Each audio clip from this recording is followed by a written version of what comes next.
A victim of childhood sexual abuse is any boy or girl under the age of 18 who has suffered one or more experiences of sexual abuse.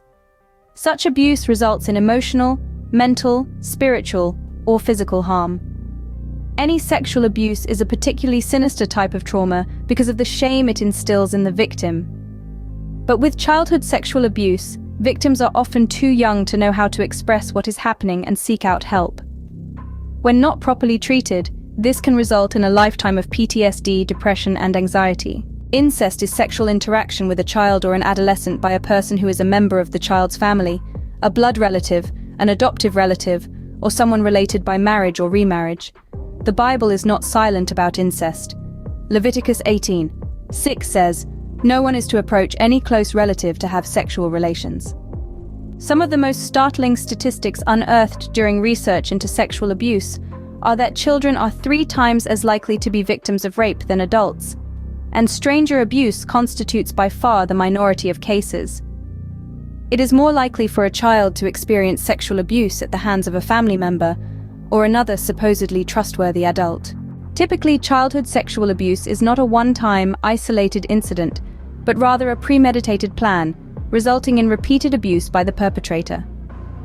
Perpetrators follow a typical pattern of behavior: first seduction, then stimulation, silence, and suppression of the child. Once suppressed, the child loses all hope.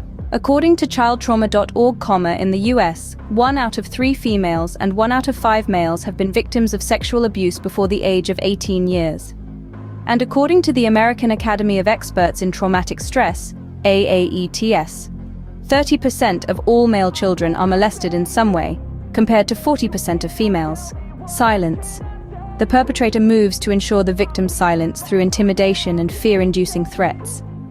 Abusers are keenly aware of their power over innocent prey. Stimulation.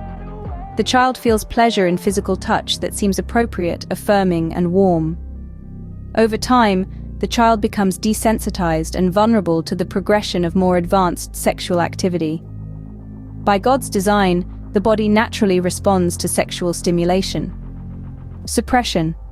The child, feeling no choice but to bow to the perpetrator because they feel alone and powerless, slips quietly into emotional enslavement. When hopelessness reigns, the light in the child's soul is snuffed out. Seduction. The perpetrator plays on the child's emotions by developing intimacy, progressively building trust, and giving pleasure, accomplished by giving gifts or money, or by being their friend. By God's design, it is natural for the body to respond to sexual stimulation. When a perpetrator advances sexual activity with a child, the increased physical encroachment may not be enjoyable for the child, but the increased sexual stimulation can be enjoyable, and the child may feel conflicted over the mixture of pain and pleasure, which in turn causes guilt. No guilt should ever be attributed to the child, only to the abuser. Thank you for listening and see you next time. This is Dr. Maxwell Shimba.